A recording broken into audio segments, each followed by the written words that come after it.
విద్యార్థులకు నాణ్యమైన విద్యా బోధన అందించాలి.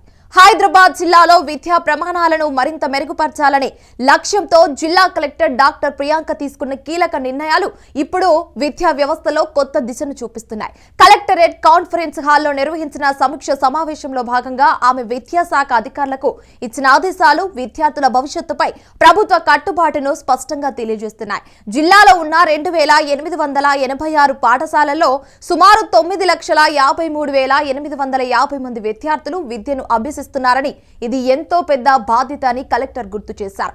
ఈ నేపథ్యంలో ప్రతి విద్యార్థినికి నాణ్యమైన విద్య అందేలా చూడటం అత్యంత అవసరమని ఆమె స్పష్టం చేశారు.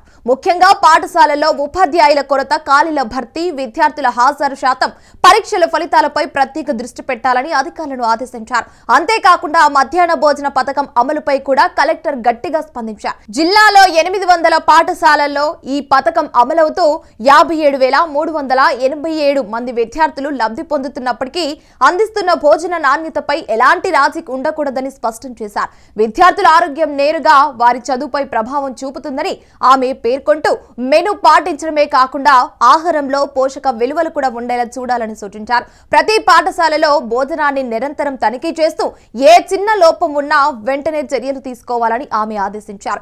విద్యా ప్రమాణాలను పెంచేందుకు అవసరమైన మౌలిక వసతులపై కూడా కలెక్టర్ ప్రత్యేక దృష్టి సారించారు. విద్యార్థుల సంఖ్య పెరుగుతున్న నేపథ్యంలో తరగతి గదుల కొరత లేకుండా చూడాలని, అవసరమైన చోట కొత్త తరగతి గదులు నిర్మించాలని సూచించారు. పాఠశాల భవనాల అభివృద్ధి, మరమ్మతులు, శుభ్రత వంటి అంశాల్లో కూడా ఎలాంటి నిర్లక్ష్యం ఉండకూడదని హెచ్చరించారు. ఇక విద్యార్థులకు సౌకర్యవంతమైన వాతావరణం కల్పించడం ద్వారా వారి చదువుపై ఆసక్తి పెరుగుతుందని తెలిపారు.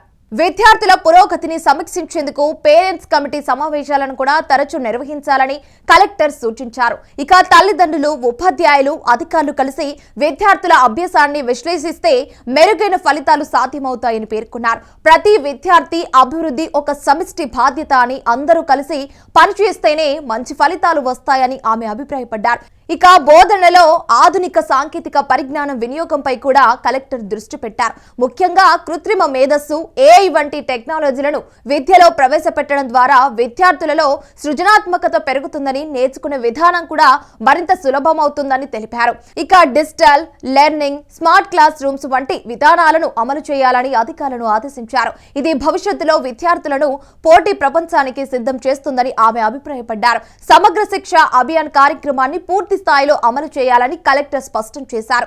ఈ పథకం ద్వారా పాఠశాలల అభివృద్ధి, విద్యార్థుల సమగ్ర అభ్యాసం సాధ్యమవుతుందని పేర్కొన్నారు. ప్రభుత్వ పాఠశాలలకు కార్పొరేట్ పాఠశాలతో సమానమైన వసతులు కల్పిస్తున్నందున ఫలితాలు కూడా అదే స్థాయిలో రావాలని ఆమె అధికారులను కోరారు. ఇక విద్యాధికారులు, ఉప విద్యాధికారులు పాఠశాలలకు తరచూ సందర్శిస్తూ బోధన విధానాలను కూడా పరిశీలించాలని, ఉపాధ్యాయుల పనితీరును కూడా అంచనా వేయాలని సూచించారు.